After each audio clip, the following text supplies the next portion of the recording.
ଯେହେତୁ ତାଙ୍କର ଧରମ ଝିଅ ହଉଛି ସୁଜାତା କାର୍ତ୍ତିକେୟନ ଏବଂ ସିଏ ମଧ୍ୟ ସେବାରତ, ତେଣୁ ସେ ଚାହିଁବେ ଯେ ଚାହିଁବେନି ଅନ୍ୟ କାହାକୁ ସେ ଦାୟିତ୍ୱ ଦବାକୁ ବା ସେକେଣ୍ଡ ଲିଡର ବୋଲି କରିବାକୁ ସେ କେବେ ଚାହିଁବେନି, କାରଣ ସମସ୍ତଙ୍କୁ ପରୀକ୍ଷା କରିଛନ୍ତି ଏବଂ ଦେଖିଛନ୍ତି ବୋଧହୁଏ ସମସ୍ତେ ନିଜ ନିଜ ସ୍ୱାର୍ଥରେ ବ୍ୟସ୍ତ ହେଇପାରେ। ଜଣେ ସଂଗଠନ ସମ୍ପାଦକ ସେ କଣ ମାନେ ଦଳକୁ ମଜବୁତ କରି ରଖିପାରିବନି? ଶୁଣନ୍ତୁ କଥାଟି ସେଇଠି, କଥାଟି ହଉଛି ଯେତେବେଳେ ଅନ୍ୟ କାହାରିକୁ ସେ ଦବାକୁ ଯିବେ ତାଙ୍କ ବିରୁଦ୍ଧରେ ବହୁତ ଲୋକ ବାହାରିବେ। ଠିକ ଅଛି, ଧରନ୍ତୁ ଦେବୀ ବିଷୟକୁ କଣ ଦଳ ଭିତରେ ବହୁତ ଜଣ ବିରୋଧ କରନ୍ତି? ନା ନା ନା ନା ନା ବବି ଦାସ ହେଲେ ମୋହରା, ବବି ଦାସ ଲିଡର ନୁହନ୍ତି। ବବି ଦାସଙ୍କର ଲିଡର ହବାର ସେମିତି କିଛି ଇଏ ଦେଖି ନାହାନ୍ତି। ତାଙ୍କ ଦ୍ୱାରା କାମ କରିବା, ସ୍କେପଗୋଟିଂ କରିବା ପାଣ୍ଡିଆନଙ୍କର ଥିଲା ଲକ୍ଷ୍ୟ। ଯାଇକି ଦେଖା କଲେ କିଛି ମହିଳା, ସେମାନେ ସୁଜାତା କାର୍ତ୍ତିକେୟନଙ୍କୁ ସପକ୍ଷରେ ଯାଇଥିଲେ, ବୁଝିଲେ ତ ମତେ ଲାଗୁଛି। ଏବଂ ସେମାନେ ଫେରିଲା ପରେ ତାଙ୍କର ଯୋଉ ହସ ହସ ମୁହଁରୁ ଜଣା ପଡୁଥିଲା ଯେ କିଛି ଗୋଟାଏ ଏସ୍ୟୁରାନ୍ସ ମିଳିଛି ବୋଲି। ଆଉ ତାପରେ ଏଇ ଯୋଉ ପରିବର୍ତ୍ତିତ ପରିସ୍ଥିତିରେ ଯେତେବେଳେ ଆପଣଙ୍କର ଯୋଉମାନେ ହାରିଥିବା, ଏଇଠି ଟିକେ ମୋତେ ଖାଲି ଟିକେ ଡାଉଟ୍ କ୍ଲିୟର ହବାକୁ ଚାହୁଁଛି। ଯଦି ପୂର୍ବରୁ ଶୁଣିବାକୁ ମିଳୁଥିଲା ନବୀନ ପଟ୍ଟନାୟକଙ୍କ ସହିତ ଦେଖା କରାଇ ଦିଅନ୍ତିନି, ଦଳର ସୁପ୍ରିମୋଙ୍କୁ ଦେଖା କରାଇ ଦିଅନ୍ତିନି କି ହେଇପାରେ ନା, ତେବେ ଇଏ ପୁଣି ପରମିଶନ କିଏ ଦେଲା କି ଯାଇକିରି ଦେଖା କରିକିରି ଆସିଲେ ଏଇ ମହିଳା ମାନେ? ଯୋଉମାନେ ଦିଅନ୍ତିନି ପରମିଶନ ଦେଖା କରିବାକୁ ସେଇମାନେ ଦେଲେ। ତାହେଲେ ସେ ନିଜେ ଚାହୁଁଥିବେ କି ନିଶ୍ଚିତ ନିଶ୍ଚିତ ନିଶ୍ଚିତ ମୋ ସପୋର୍ଟରେ ଆପଣ କୁହନ୍ତୁ ବା ମୋ ସପୋର୍ଟରେ କିଛି ଲୋକ ବାହାରନ୍ତୁ ଏବଂ ନବୀନ ବାବୁ ସେ ବିଷୟକୁ ନିଅନ୍ତୁ ଯେ ଲୋକମାନେ ମଧ୍ୟ ଚାହୁଁଛନ୍ତି ଯେ ଆମ ଭିତରୁ କାହାକୁ ଗୋଟେ କରିଦିଆଯାଉ। ତ ସେ ପରିସ୍ଥିତିରେ ନିଶ୍ଚିତ ଭାବରେ ସେ ଆଲାଉ କରିଥିବେ ଏବଂ ଡକେଇଥିବେ ବା ତାଙ୍କର ଫୋନରେ ଆଜିକାଲି ଫୋନ ଇଣ୍ଟରନେଟ ଅଛି, ହଁ ତାଙ୍କ ସମର୍ଥକ ନିଶ୍ଚୟ ଥିବେ ଏବଂ ସେଇଟା ନବୀନ ପଟ୍ଟନାୟକ ହେଇଥାଏ। ନବୀନ ପଟ୍ଟନାୟକ କିଛିଟା ଗୋଷ୍ଠୀର ମହିଳା ମାନଙ୍କ ପାଇଁ କଣ ସୁଜାତା କାର୍ତ୍ତିକେୟନକୁ ସମର୍ଥନ ଦେବେ ନା ବ୍ୟକ୍ତିଗତ? ମୁଁ ଆପଣଙ୍କୁ କ୍ଲିୟର କରୁଛି, ଜିନିଷଟା ହଉଛି କାର୍ତ୍ତିକେୟନ ପାଣ୍ଡିଆନଙ୍କୁ କୌଣସି କାମ କରିପାରିବେ ନାହିଁ ଯୋଉ ପରିସ୍ଥିତିରେ ଅଛନ୍ତି, କାରଣ ସେ ତାଙ୍କର ବ୍ୟକ୍ତିଗତ ସଚିବ ନୁହନ୍ତି, ସବୁ ବ୍ୟକ୍ତିଗତ କଥା ବି ମଧ୍ୟ ବୁଝନ୍ତି। ଏକ ନମ୍ବର। ଦୁଇ ନମ୍ବର, ଯେହେତୁ ତାଙ୍କର ଧରମ ଝିଅ ହଉଛି ସୁଜାତା କାର୍ତ୍ତିକେୟନ ଏବଂ ସିଏ ମଧ୍ୟ ସେବାରତ, ତେଣୁ ସେ ଚାହିଁବେ ଯେ ଚାହିଁବେନି ଅନ୍ୟ କାହାକୁ ସେ ଦାୟିତ୍ୱ ଦବାକୁ ବା ସେକେଣ୍ଡ ଲିଡର ବୋଲି କରିବାକୁ ସେ କେବେ ଚାହିଁବେନି, କାରଣ ସମସ୍ତଙ୍କୁ ପରୀକ୍ଷା କରିଛନ୍ତି ଏବଂ ଦେଖିଛନ୍ତି ବୋଧହୁଏ ସମସ୍ତେ ନିଜ ନିଜ ସ୍ୱାର୍ଥରେ ବ୍ୟସ୍ତ ହେଇପାରେ। ଜଣେ ସଂଗଠନ ସମ୍ପାଦକ ସେ କଣ ମାନେ ଦଳକୁ ମଜବୁତ କରି ରଖିପାରିବନି?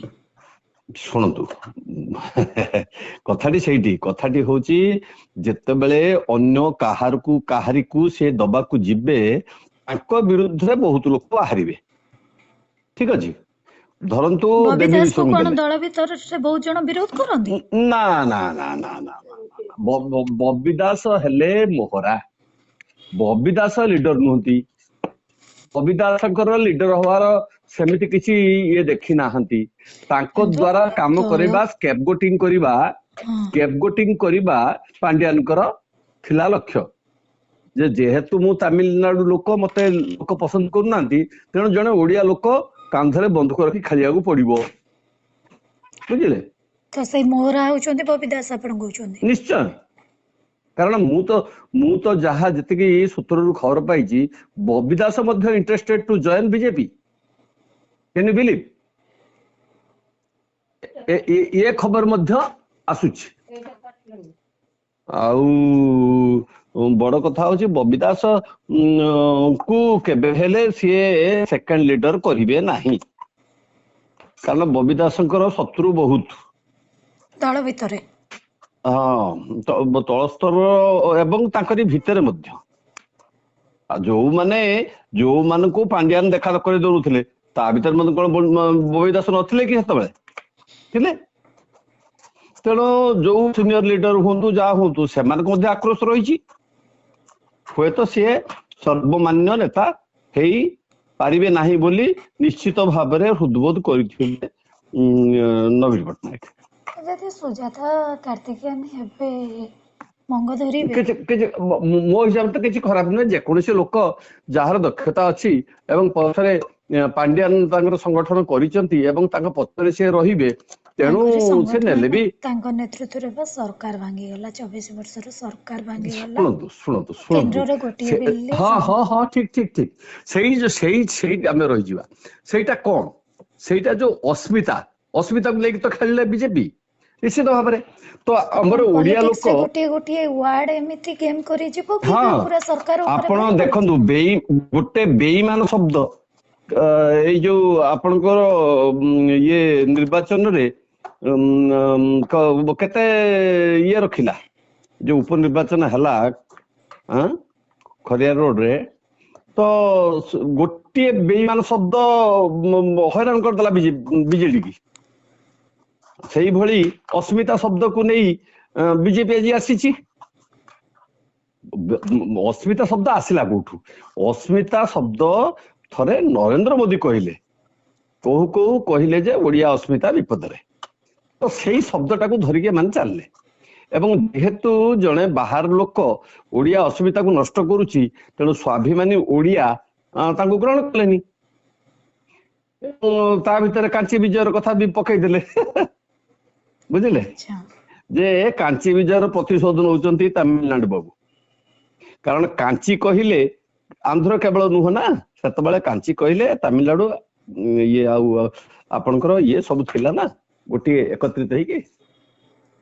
ତ ଏଇ ସବୁ କଥା କହିବା କଥା ଏମିତି କାହିଁକି ନା ରାଜନୀତିରେ ବାପ ପୁଅର ହଉନି କି ଭାଇ ଭାଇର ହଉନି।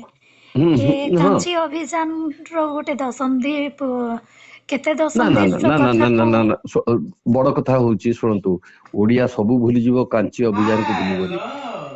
ଆପଣଙ୍କର ଜଗନ୍ନାଥ ସଂସ୍କୃତିର ଲୋକ ଆମେ, ତେଣୁ ଆମ ଭିତରେ ସେଇ ଅସ୍ମିତାଟା ରହିଛି, ସେଇ ଭାବଧାରା ବି ରହିଛି ଯେ ଆମକୁ ହରେଇଥିଲେ। କୋଉଠି ଓଡିଆ ଅସ୍ମିତା ବଞ୍ଚିକିରି ଅଛି? ଓଡିଶାରେ ତ ଶୁଣନ୍ତୁ କଣ୍ଟ୍ରାକ୍ଟର ବି ନା ନା ନା ନା ବିହାରୀ ନା ବାହାରିଲେ।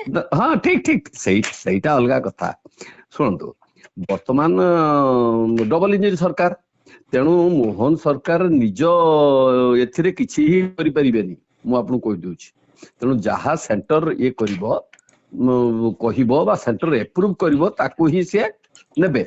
ସେଣ୍ଟର ଯଦି ଇଣ୍ଟରେଷ୍ଟେଡ ଅନୁଗର୍ଗଙ୍କ ପାଇଁ, ଏମାନେ କାହିଁ ବିରୋଧ କରିବେ? ଆଉ ପର୍ସନାଲି ମୁଁ ଯେତେ ଜାଣିଛି, ଅନୁଗର୍ଗ ଜଣେ ମହିଳା ଅନ୍ୟ ଆଇଏଏସ୍ ଭଳି ନୁହନ୍ତି, ଏଗ୍ରେସିଭ ନୁହନ୍ତି, ହସ ହସ ମୁହଁ ଏବଂ ସମସ୍ତଙ୍କୁ ଆପଣାର କଲା ଭଳିଆ ତାଙ୍କର ଗୁଣ ଅଛି। ଖାଲି ସେତିକି ନୁହେଁ, ତାଙ୍କର କଥାବାର୍ତ୍ତା ଚାଲିଚଳନ ବହୁତ ଶାଳୀନତା ଥାଏ। ତେଣୁ ଜଣେ ଭଲ ଲୋକ ବୋଲି, ମାନେ ମୁଁ ନିଜେ ତ ପର୍ସନାଲି ଜାଣିଛି ସେ ଜଣେ ଭଲ ଲୋକ ପର୍ସନାଲି। ହୁଏତ ସେ ଉତ୍ତରପ୍ରଦେଶରେ ହେଇପାରନ୍ତି, ଲକ୍ଷ୍ନୌରେ ହେଇପାରନ୍ତି, କିନ୍ତୁ ଅନ୍ୟ ନାରୀ ଆଇଏଏସଙ୍କ ଭଳି ସିଏ ଏତେ ମାନେ କଣ କହିଲେ ଏଗ୍ରେସିଭ ନୁହନ୍ତି ବା ନିଜର ଅହଂ ଦେଖାନ୍ତି ନାହିଁ। ତେଣୁ ହୁଏତ ସେଇଟା ବିମୋହିତ କରିଥିବ ଯେ ନା ନା ଇଏ ଜଣେ ଭଲ ଆଇଏଏସ୍ ଏବଂ ତାଙ୍କ ବିରୁଦ୍ଧରେ କି ତାଙ୍କ ସ୍ୱାମୀ ବିରୁଦ୍ଧରେ ସେମିତି କିଛି ଏଲିଗେସନ ବି ନାହିଁ ଏବଂ ଭଲ ଭାବରେ ଯୋଉ ଦାୟିତ୍ୱ ନେଇଛନ୍ତି କରିଛନ୍ତି, ତେଣୁ ତାଙ୍କୁ ଦିଆଯାଉ, କିଛି ଅସୁବିଧା ନାହିଁ। ଏମିତି ନୁହେଁ ଯେ ଆମ ଓଡିଆ, ଆମେ କେମିତି କହିଦଉଛନ୍ତି କେରଳର ଯିଏ ଡିସିପି ଅଛନ୍ତି, କଣ ଡିସିପି କହୁଛି, ଡିଜି ଅଛନ୍ତି, ସିଏ ହଉଛନ୍ତି ଆମ ଓଡିଆ। ସେ ଅମକେ ଜାଗାର ଆଇଏଏସ୍ ଅଛନ୍ତି ଆମେ ଓଡିଆ। ତ ଆଇଏଏସ୍ ଚାକିରିଟା ଅଲଗା ଜିନିଷ, ଅଲ ଇଣ୍ଡିଆ ଚାକିରି କିଏ କଣ ହେଲା, ସେଇଠି ଜଣେ ଯଦି ଓଡିଆ ରହିବ, ଓଡିଆ ତ ଆପଣଙ୍କ ସୁରେଶ ମହାପାତ୍ର ଥିଲେ, ଓଡିଆ ତ ବହୁତ ଲୋକ ଥିଲେ। ଆପଣଙ୍କୁ ଆଉ ଗୋଟେ କଥା କହିଛି ଯୋଉଟା କି କେହି କହିବେନି। ତାହେଲେ ଆପଣ କହୁଛନ୍ତି ସୁଜାତା କାର୍ତ୍ତିକେୟନଙ୍କ ଉପରେ ଯଦି ହଁ ଦଳ ହେଲେ କିଛି ଭରସା ଶୁଣନ୍ତୁ, କରିଲେ କିଛି ମୋ ମତରେ ସୁଜାତା କାର୍ତ୍ତିକେୟନ ହୁଅନ୍ତୁ ବା ଦେବୀ ମିଶ୍ର ହୁଅନ୍ତୁ, କିଏ ବି ହୁଅନ୍ତୁ, କିନ୍ତୁ ଜଣେ ମୁଣ୍ଡିଆଳ ବର୍ତ୍ତମାନ ଯଦି ନ ବାହାରିବ, ତାହେଲେ ଆପଣଙ୍କ ବିଜେଡି ତଳିତଳାନ୍ତ ହେଇଯିବ, ଯିଏ ବି ହୁଅନ୍ତୁ।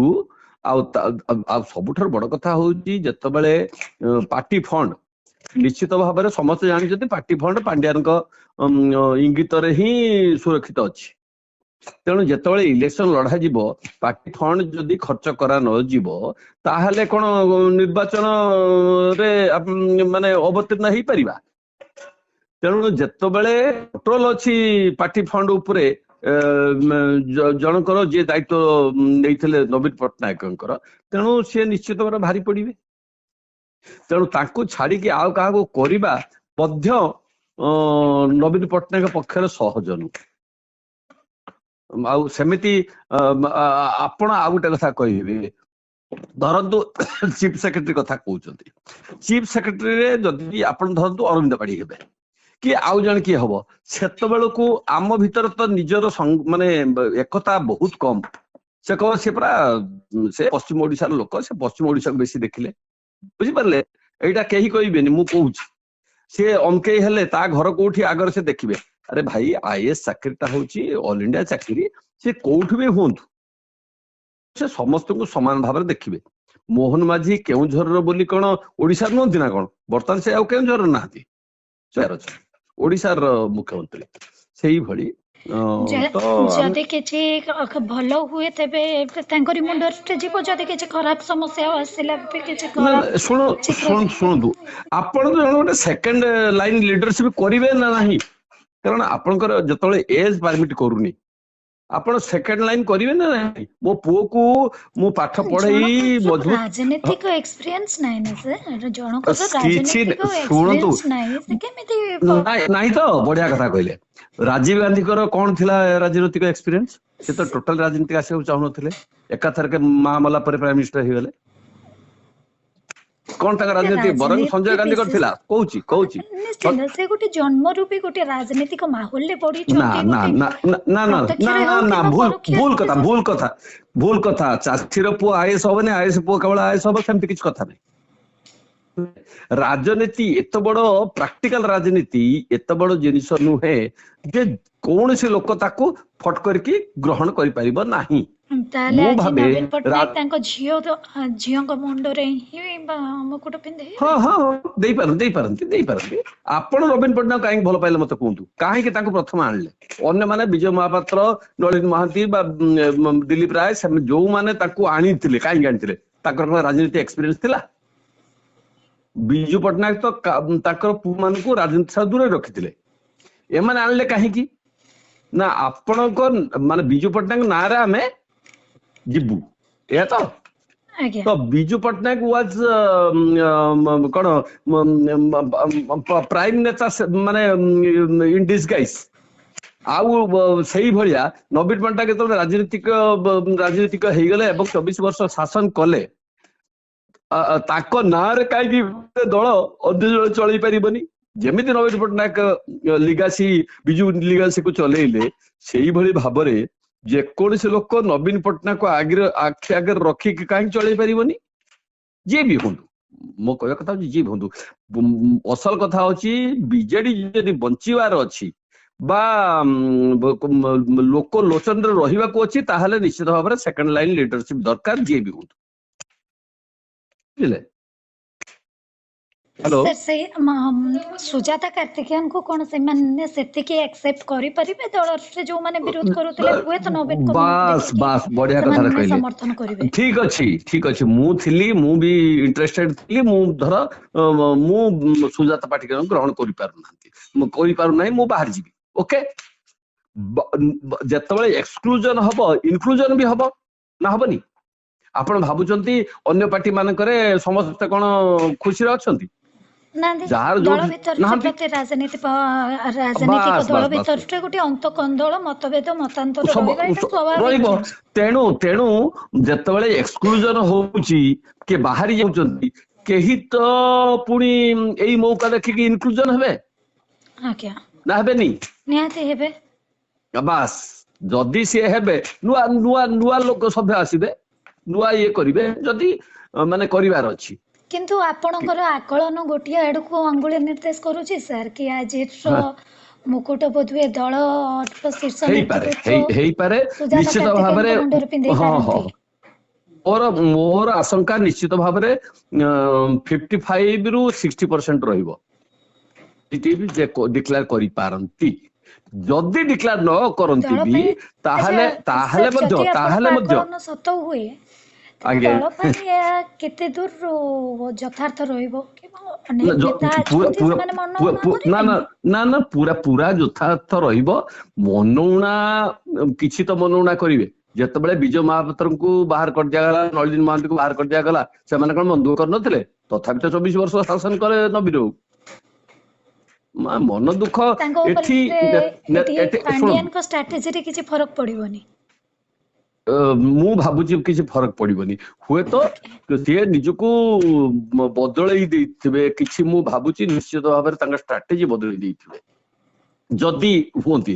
ଆଉ ଗୋଟେ ଆଜ୍ଞା। କଥା ହେଇପାରେ, ଆଉ ଗୋଟେ କଥା ହେଇପାରେ, ସେ କଥାଟି ହଉଛି ଯେ ଯଦି ସେକେଣ୍ଡ ଲାଇନ ୱାନ୍ ମେନ୍ ବା ଓମେନ୍ ୱାନ୍ ପର୍ସନ ନେତାକୁ ସେ ଡିକ୍ଲାର ନ କଲେ ନିଶ୍ଚିତ ଭାବରେ ସେ ଲାଇନ ଅଫ ନେତା କିଛି କରିବେ। 2 ଜଣ ହୁଅନ୍ତୁ 4 ଜଣ ହୁଅନ୍ତୁ, ଯେ ଏଇମାନେ ମୋର, ଯଦି ସେ ଆଶଙ୍କା କରିବେ ଯେ ବିଦ୍ରୋହ ହେଇଯିବ, ଯେ ତେଣୁ ସେ ସେକେଣ୍ଡ ଲାଇନ 3-4 ଜଣଙ୍କୁ ଦାୟିତ୍ୱ ଦେଇପାରନ୍ତି। ଇଏ ଏଇ ଦାୟିତ୍ୱ ରହିବ ସଂଗଠନ, ସିଏ ଅମକେ ରହିବ, ସେ ସମକେ ରହିବ, କିଛି ଗୋଟେ ନିଶ୍ଚିତ ଭାବରେ ସେ କରିବେ। ଏବଂ ମତେ ଲାଗୁଛି ମହିଳା ମାନଙ୍କୁ ବର୍ତ୍ତମାନ ସୁଜାତା ପାଣ୍ଡିଆନ କାର୍ତ୍ତିକେୟନକୁ ସେମାନେ ଦେଇପାରନ୍ତି ଏଇଥିପାଇଁ କାରଣ ଆପଣଙ୍କ ଚିଫ ସେକ୍ରେଟାରୀ ଜଣେ ମହିଳା ହେଲେ। ଠିକ ଅଛି। ଆଚ୍ଛା, ଯେତେବେଳେ ମହିଳା କାର୍ଡ ବି ପୁଣି ନବୀନ ଖେଳି ଆସିଛନ୍ତି ଆଉ ଖେଳିବେ। ଖେଳିବେ, ବଡ କଥା ହଉଛି ଯେତେବେଳେ ଜଣେ IAS ଚିଫ ସେକ୍ରେଟାରୀ ହୁଏ, ପ୍ରଥମ ଥର ହେଲା ଓଡିଶାରେ, ଆଜ୍ଞା। କଣ ତା ଦେହର ମାଇଲେଜ ନେଲା ବିଜେପି? ନିଶ୍ଚିତ ଭାବରେ ଭଲ ମାଇଲେଜ ନେଲା। ନିହାତି। ଯାହା ଆମେ ପ୍ରଥମ ଥର ପାଇଁ ଜଣେ ମହିଳାଙ୍କୁ, ଆମେ ବହୁତ ଲୋକଙ୍କୁ ଆମେ ବାଇପାସ କରିକି ଆମେ ଗୋଟେ ମହିଳାଙ୍କୁ ଦେଲୁ। ଦେଲୁ। ହଁ ଠିକ। ନେଲୁ। ବର୍ତ୍ତମାନ ନବୀନ ପଟ୍ଟନାୟକ କୁ ମୌକା ମିଳିଗଲା, ମୁଁ ବି କାର୍ଡ ଖେଳୁଛି ଯେ ତମେ ତ ଚିଫ ସେକ୍ରେଟାରୀ କରିଛ, ମୁଁ ଭବିଷ୍ୟତର ମୋର ବିଜେଡିର ଉତ୍ତରାଧିକାରୀ କଲେ। ନେତା ଭାବରେ ଜଣେ ମହିଳାକୁ ଦେଲି। ଓକେ। ତେଣୁ ମୁଁ ଭାବୁଛି ବୋଧେ ଏଇଟା ସୁଜାତା କାର୍ତ୍ତିକେୟନଙ୍କ ପାଇଁ ଏଇଟା ଗୋଟେ ସୁବର୍ଣ୍ଣ ସୁଯୋଗ। ଗୋଟେ ଭଲ ଅପରଚୁନିଟି ହଁ, ରହିଛି। ତାପରେ ବି ଏଇ ଯୋଉ ବଣଭୋଜି ହୋଟେଲ ବସା ଏଇ ଯୋଉ ସବୁ ଚାଲିଲା, ମୁଁ ଏବେ ସେଇଠିକି ଆସିଥାନ୍ତି କି ଏବେ ନିକଟରେ ଡେରି ହେଇନି, ମାତ୍ର ଏଇ 2-4 ଦିନ ହଁ ତଳର ହଁ ହଁ କଥା, ହଁ ହଁ ହଁ ହଁ ଗୋଟିଏ ବଡ ଗୁପ୍ତ ବୈଠକ ହେଲା। ହଁ ଆଉ ପୂର୍ବ ନେତ୍ରୀ ମଧ୍ୟ ତୀର ମାରିଲେ କି ହଁ ହଁ ବୈଠକ ବସିଛି କିନ୍ତୁ କିଛି ମିଳିଲାନି, କିଛି ଫଳ ହେଲାନି। ମୋ ନାଁ ନଉନି, ଆପଣ ବି ହଁ ଜାଣିଛନ୍ତି। ହଁ ହଁ କିନ୍ତୁ ହଁ ହଁ ହଁ ଏଇଟା କୋଉଠି ଲାଗୁଛି କି ନାଇଁ ଆ ଭିତରେ ଗୋଟେ କ୍ଷୋଭ ଥିଲା ସେ ଶୁଣନ୍ତୁ, ନା ନା କ୍ଷୋଭ ନୁହେଁ, ଏଇଟା କ୍ଷୋଭ ନୁହେଁ, ଏଟା ହଉଛି ଇନସିକ୍ୟୁରିଟି। ଇନସିକ୍ୟୁରିଟି। ହଁ ଡେଫିନେଟଲି। ହଁ, ଦେଖନ୍ତୁ, ଆପଣ ଗୋଟେ ବୈଠକ କଥା କହିଲେ, ମୁଁ 3ଟା ବୈଠକ କଥା କହୁଛି। ଓକେ। ଗୋଟେ ବୈଠକ ହେଲା ଆପଣଙ୍କର ବଣଭୋଜି, ଯୋଉମାନେ ହାରି ଯାଇଥିବା ବିଧାୟକ ମାନେ ଏକତ୍ରିତ ହେବେ। ଓକେ। ତାର ଅର୍ଥ କଣ? ଆମେ ବର୍ତ୍ତମାନ ଆମେ ଆଉ ଲାଇମ ଲାଇଟ ରେ ନାହୁଁ, ଆମର ସ୍ଥିତି କେମିତି ବଜାୟ ରହିବ। ନବୀନ ବାବୁ ଯଦି ସୁଜାତାକୁ ଦିଅନ୍ତି, ଆମର କଣ ଏମ ଟା କଣ ରହିବ ବା ଆକ୍ସନ ଟା କଣ ରହିବ, ହଁ। ବା ଯଦି ସୁଜାତା ପାଟିକର ନ ହୁଅନ୍ତି ଆମର କଣ ରହିବ ଆଭିମୁଖ୍ୟ, ଇଏ ଗୋଟେ ଆଲୋଚନା ନିଶ୍ଚୟ ହେଇଥିବ। ଆଚ୍ଛା, ଓକେ। ଦ୍ୱିତୀୟରେ ହୋଟେଲରେ ବରିଷ୍ଠ ନେତା ମାନେ ବସିବା। ଆଚ୍ଛା। ଏଇ ବରିଷ୍ଠ ନେତା ମାନେ ତାଙ୍କ ଭିତରେ ମଧ୍ୟ ଠିକ ମାନେ ସମ ଭାବର ଆଲୋଚନା ନିଶ୍ଚୟ ହେଇଥିବ ଯେ ଆଚ୍ଛା। ବର୍ତ୍ତମାନ ନବୀନ ବାବୁ କଣ କରୁଛନ୍ତି, ସେ ତ ନିଜେ କହିପାରିବେନି ମୁଁ କାଲି କଣ କରିବି। ତେଣୁ ସିଏ ତାଙ୍କର ଡେଫିନେଟ। ଡିସିସନ ମନ ଭିତରେ ରଖିଥାନ୍ତି ଏବଂ ସରପ୍ରାଇଜ ଦିଅନ୍ତି ସବୁବେଳେ। ଓକେ। ତେଣୁ ଏଇ ଯୋଉ ସରପ୍ରାଇଜ ଟା କଣ ହବ ତା ବିଷୟରେ ସେମାନେ ପର୍ଯ୍ୟାଲୋଚନା କରିଥିବେ, ଯେ ଯଦି ଏଇଆ ହୁଏ ଆମେ କଣ କରିବା, ଆମେ ଆଚ୍ଛା। ଅନ୍ୟ ଦଳକୁ ଯିବା କି? ଅନ୍ୟ ଦଳ ବୋଇଲେ ଅନ୍ୟ ବର୍ତ୍ତମାନ ଦଳକୁ ଯିବାକୁ ହେଲେ ତ ସେମିତି କିଛି ତାଙ୍କୁ ରାଜନୈତିକ ଫାଇଦା ତ ମିଳିବନି ନା। କାହିଁକିନା ଶୁଣନ୍ତୁ ସରକାର ଶୁଣନ୍ତୁ, ଆଜ୍ଞା ନା ଖାଲି କଥା ସରିନି। ଅନ୍ୟ ଦଳକୁ ଯିବା କଥା ହେଇପାରେ, ଆଉ ନୂଆ ଦଳ ଗୋଟେ ଗଠନ କରିବାର, ଯାହାକି ଆଞ୍ଚଳିକ ଦଳ ଗଠନ କରିବାର କିଛି ଲୋକ, ସେ ଯିଏ ବି ହୁଅନ୍ତୁ, ସୌମ୍ୟ ଆପଣ ପଟ୍ଟନାୟକ ହୁଅନ୍ତୁ, ବିଜୟ ମାନୁଛନ୍ତି ମହାପାତ୍ର। କି ଓଡିଶା ଭଳି ରାଜ୍ୟରେ ଦୁଇଟି ଆଞ୍ଚଳିକ ଦଳକୁ ଟଲରେଟ କରିବା ଓଡିଶାବାସୀ ଆକ୍ଚୁଆଲି ତାକୁ ଆକ୍ସେପ୍ଟ କରିବେ? କାହିଁକି ନା ସୌମ୍ୟ ପଟ୍ଟନାୟକ ନା ନା ନା ହଁ ହଁ, ମୁଁ ଗୋଟେ କଥା କହୁଛି ଆପଣଙ୍କ, ମୁଁ ପୁରୁଣା ଲୋକଙ୍କୁ ନେଇକି ନୂଆ ଦଳ କରିବା ଏତେ ସହଜ ନୁହେଁ, କାରଣ ହବନି। ହବ ନାହିଁ ଏଇଥିପାଇଁ, ଲୋକ ଗ୍ରହଣ କରିବେ ନାହିଁ ଏଇଥିପାଇଁ, କାରଣ ସେମାନଙ୍କ ବିଷୟରେ ସବୁ ଜାଣିଛନ୍ତି। ଇଏ ଆଜ୍ଞା ବ୍ୟକ୍ତିଗତ, ଇଏ ତା ପୁଅକୁ ଟିକେଟ ଦବ, ଇଏ ସେ ମାନେ ନିହାତି ମାନେ ପାରିବାରିକ ରାଜନୀତି ପୁଣି ହବ। ଏଥିପାଇଁ ସେମାନଙ୍କୁ ଇଏ କରେ। ଯଦି ନୂଆ ଦଳ ହୁଏ, ନୂଆ ନେତା ବାହାରନ୍ତି, ଆଜ୍ଞା ମାନେ ଆଜିକାଲି ନୂଆ ଯୁବପିଢି ଯଦି ବାହାରନ୍ତି ଏବଂ ବହୁତ ଜାଗାରେ ବହୁତ ନେତା ବି ନୂଆ ନେତା ବାହାରୁଛନ୍ତି, ସେମାନେ ଯଦି କିଛି କରିବେ ଏବଂ ସେଥିରେ ହୁଏତ ଗାଇଡେନ୍ସ ଥାଇପାରେ, ପୁରୁଣା ମାନଙ୍କର ଗାଇଡେନ୍ସ ରହିବ ଏବଂ ଆଜ୍ଞା କେଜରିୱାଲଙ୍କ ଭଳି ଯେମିତି ଆଜ୍ଞା କେଜରିୱାଲ ଫଟ କରିକି ଉଠିଲେ ସେଇଭଳିଆ ଯଦି ଗୋଟେ କିଛି ହେଇପାରିବ ତାହେଲେ ହୁଏତ ତାହେଲେ ଗୋଟିଏ ଫ୍ରଣ୍ଟ ପେଜ ହେଇପାରେ। ହଁ ହେଇପାରେ।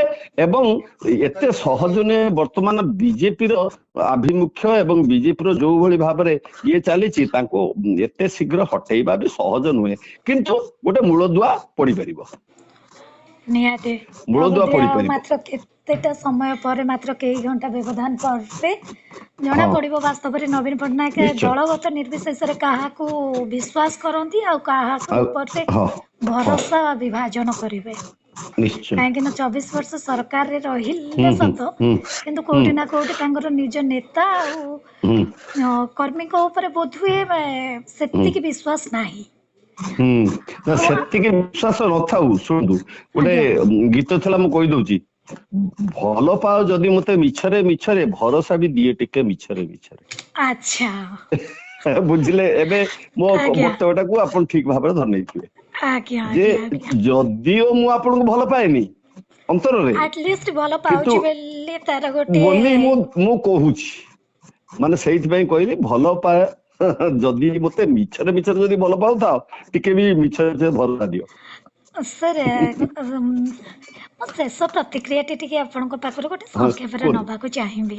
ହଁ ଆପଣ କୁହନ୍ତୁ। କିଛି ସମୟ ପୂର୍ବରୁ କହୁଥିଲେ ସୂଚନା ଯେତେ ଦୂର ଆପଣ ଉଡା କଥା ହେଉ ଏଇଟା, କିମ୍ବା କି ହୁଁ ଯେତେ ଦୂର ଆପଣ ହୁଁ ଶୁଣିଥାଇ ପାରନ୍ତି କି ହୁଁ ଯାଜପୁରର ବିଜେଡି ଗଡ଼ କୁହାହଉଥିବା ବବି ଦାସ ହୁଁ କାଳେ ଯଦି ହୁଁ ବିଜେପି କୁ ଯାଆନ୍ତି ହୁଁ ବା ଯିବେ କେତେବେଳେ, ହୁଁ ହୁଁ। ସେଇଟାର ଆଜି ଟର୍ଣ୍ଣିଂ ପଏଣ୍ଟ ଟା କି? ହଁ ନିଶ୍ଚିତ ଭାବରେ ଆଜିର ଏଇଟା ହଉଛି ଟର୍ଣ୍ଣିଂ ପଏଣ୍ଟ। ଗୋଟେ ମାଧ୍ୟମ ଆଉ ମିଳିଯିବ। ଗୋଟେ କଥା ମୁଁ ଆପଣଙ୍କୁ ଏଇଠି ପରିଷ୍କାର ଭାବରେ କହିଦିଏ ହୁଁ ଯେ ଆଇ ନୋ ବିଜେପିର ଫର୍ମୁଲା କଣ କହିଦଉଛି ଆପଣଙ୍କୁ। ମୁଁ କହୁଛି, ମାନେ ମୁଁ ପ୍ରଥମେ ଧରି ନେବି ଆପଣ ଜଣେ ଭଲ ଲୋକ ନୁହନ୍ତି, ଓକେ କିନ୍ତୁ ମୁଁ ଆପଣଙ୍କୁ ନଉଛି, ମାନେ ଆପଣଙ୍କୁ ସମୟକ୍ରମେ ପ୍ରମାଣ କରିବାକୁ ପଡିବ ଯେ ଆପଣ ଆମ ଚିନ୍ତାଧାରାର ଏବଂ ଆପଣ ଜଣେ ଭଲ ଲୋକ। ଭଲ ଲୋକ। ହଁ ତ ମୋ ଅ, ଚିନ୍ତାଧାରାରେ ବି ତମେ ହଁ ଯାଇପାରୁଛ, ଆର ହଁ ପ୍ରମାଣ ତମକୁ ଦବାକୁ ପଡିବ। କିନ୍ତୁ ମୁଁ ତମକୁ ପରୀକ୍ଷା କରିବି। ଓକେ ନିଶ୍ଚିତ ଭାବରେ ଆପଣ ଦେଖିଥିବେ ଯେତେ ବିଜେଡିରୁ ଲୋକ ଯାଇଛନ୍ତି ବିଜେପି କି, ସେମାନେ କଣ ବଡ ବଡ ପଦପଦବୀରେ ରହିଛନ୍ତି କି ନାହାନ୍ତି ଏପର୍ଯ୍ୟନ୍ତ? ନା ନା କାହିଁକି ନାହାନ୍ତି? କାରଣ ଏଠି ଯେ କାଡର ବେଷ୍ଟ ରାଜନୈତିକ ଦଳ, ତ କାଡର ଭିତ୍ତିକ ଯେତେବେଳେ ରାଜନୈତିକ ଦଳଟିଏ ହୁଏ, ସେତେବେଳେ ତାଙ୍କ ନୀତି ଆଦର୍ଶକୁ କିଏ ନାଇଁ, ମୁଁ ଏଇଠି ମାନୁଛି ନ ଟିକେ ମାନୁଛି ସେଥିପାଇଁ ଅବଜେକ୍ସନ ସମୟ ଦବାକୁ ଦରକାର। ଚାହିଁବି। ମୁଁ ଏଇଠି ଟିକେ ଅବଜେକ୍ସନ ଦବାକୁ ଚାହିଁବି। ମତେ ହୁଁ ଲାଗେ କି ମାନେ ବ୍ୟକ୍ତିଗତ ବୈଚାରିକ ହୁଁ ମତାମତ ଯଦି କୁହାଯାଏ, ହୁଁ ଯୋଉ ସଂଗଠନ ଯୋଉ ସଂଘୀୟ ଚିନ୍ତାଧାରା ଯୋଉ ରହୁଛି, ସେଇ ହୁଁ ଜିନିଷଟାକୁ ଟିକେ ବେଶୀ ପ୍ରାୟୋରିଟି ଦିଆଯାଏ। କାହିଁକିନା ହୁଁ ଜଣା ପଡିଯାଏ କି ହୁଁ ନାଇଁ, ହୁଁ ଯେତେବେଳେ ହୁଁ ସରକାର ନଥିଲା, ଯେତେବେଳେ ହୁଁ ବିଜେପିର କୌଣସି ନାଁ ନଥିଲା, ଯେତେବେଳେ ହୁଁ ସଂସଦରେ ହୁଁ ମାତ୍ର ଗୋଟିଏ ସିଟ୍ ଥିଲା, ହୁଁ ହୁଁ ସେତେବେଳଠୁ ଯୋଉମାନେ ଦଳ ପ୍ରତି ତାଙ୍କର ନିଷ୍ଠା ହୁଁ ଦେଖେଇଛନ୍ତି ବା ସଂଘ ହୁଁ ପ୍ରତି ତାଙ୍କର ନିଷ୍ଠା ଦେଖେଇଛନ୍ତି, ହୁଁ ଏବେ ସମୟ ଆସିଛି ସେଇମାନଙ୍କୁ ହୁଁ ଫ୍ରଣ୍ଟ ପେଜ କୁ ଆଣିବା ପାଇଁ। ଆଉ ନିଶ୍ଚୟ ଯୋଉମାନେ ସ୍ଵାର୍ଥ ପାଇଁ ଆସିଛନ୍ତି ଦଳକୁ, ହୁଁ ସେମାନଙ୍କୁ ପଦ ଦେଲେ, ପଦବୀ ଦେଲେ, ବସେଇ ଦେଲେ। ପଦବି ଦେବେ ନାହିଁ, ମୁଁ ତ କହୁଛି ଦେବେ ନାହିଁ, କେବେ ବି ଦେବେ ନାହିଁ। ନାଇଁ, ଆମେ କାରଣ ଏଇ ଯୋଉ ଜ୍ୟୋତିରାଦିତ୍ୟ କ୍ୟାଡର ସିନ୍ଧିଆଙ୍କ ଭିତ୍ତିକ କଥା ଦେଖିଛୁ, ତାଙ୍କୁ ପାର୍ଟିର ମନ୍ତ୍ରୀ କରି ଦିଆଗଲା। ଅନେକ ନେତା ଅଛନ୍ତି ଯୋଉମାନଙ୍କୁ କଂଗ୍ରେସରୁ ହଉ, ଆମ୍ ଆଦମୀ ପାର୍ଟିରୁ ହଉ, କି ଶୁଣନ୍ତୁ ତୃଣମୂଳ କଂଗ୍ରେସରୁ ହଁ ହଉ, ଏଠୁ ନେଇକି ହଁ ଗୋଟେ ବଡ ବଡ ଏଇଟା ନା ନା ହଁ ନ୍ୟାସନାଲ ଠିକ ଲେଭେଲ ଅଛି, ମୁଁ କହୁଛି। ନା ନା ଠିକ ଅଛି, ଆପଣଙ୍କ କହିବା ବି ବଢିଆ। ଯେ କଥା ହଉଛି କଣ, ସେମାନେ ଆଗରୁ ଜଏନ କରିକି ପ୍ରମାଣ କରିସାରିଛନ୍ତି ଯେ ସେମାନେ ସଂଘୀୟ ଚିନ୍ତାଧାରାର ଲୋକ, ଠିକ ଅଛି। ଓକେ କାରଣ ଦଳ ବଦଳ, କିଏ ଜଣେ ଭଲ କଥା କହିଲେ, ସେ ଯେ ନେତା ଜଣେ, ଯେ ଦଳ ବଦଳ କରିବା ଆଉ ହବା ଏଇଟା ନୂଆ ଆ କଥା ଭିତରେ କେବେ ଗୋଟେ ବି ନୁହଁ। ବଡ ପରିବର୍ତ୍ତନ ହଁ ନିହାତି। ହଁ ହଁ ଆଉ ତେଣୁ ଆଜ୍ଞା ଯୋଉମାନେ ନୂଆ ଆଜି ମିଶିବେ ତାକୁ ପରୀକ୍ଷା ଦେବାକୁ ହବ। ତାହେଲେ ଆଜିର ଦିନ କେବଳ ବିଜେଡି ପାଇଁ ନୁହେଁ କି ହଁ ଆମେ କହିପାରିବାନି ଆଜି ଆମ ହଉଛି ରାଜ୍ୟ ପାଇଁ। ବିଜେଡିର ପ୍ରତିଷ୍ଠା ଦିବସ ବୋଲି ହଁ ସେଥିପାଇଁ ନୁହେଁ, ହଁ ଆଜି ହଁ ଦଳର ବି ଗୋଟିଏ ମୋଡ କୋଉ ଆଡକୁ ଯିବ ହୁଁ, ଆଜି ବି ତାହା ସ୍ପଷ୍ଟ ଜଣା ହବ। ପଡିବ। ହୁଁ ହୁଁ ଆଜ୍ଞା ଆଜ୍ଞା, ଥ୍ୟାଙ୍କ ୟୁ ସୋ ମଚ୍ ଠିକ ସାର୍, ଅଛି। Thank you. Thank you thank you.